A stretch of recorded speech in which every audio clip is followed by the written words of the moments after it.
و در همین راستا پیشکشی خدمتتان آورده ایم که ناقابل است. بفرمایید.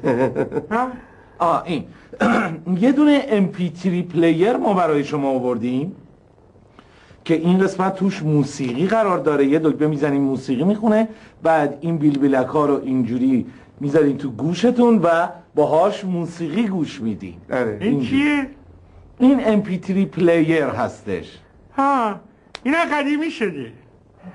پارسال من به من نه داییم برام آورده بود. قدیمی شده؟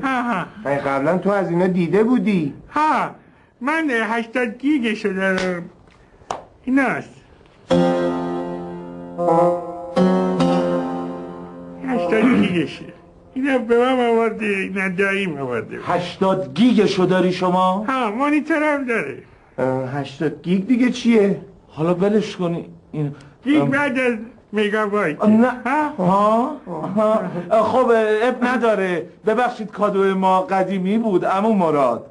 باشه نه این البته برای یادگاری نگه میدارم، استفاده نمیکنم. استفاده نمیکنی؟ بسیار خب. حالا من از طرف پدرم و خواهرم از شما میخوام که دست از لجبازی ورداریم و کدورت ها رو کنار بذاریم. کدورت ندارم. یعنی این که بذاریم ما برگردیم سر خونه زندگیمون؟ نه.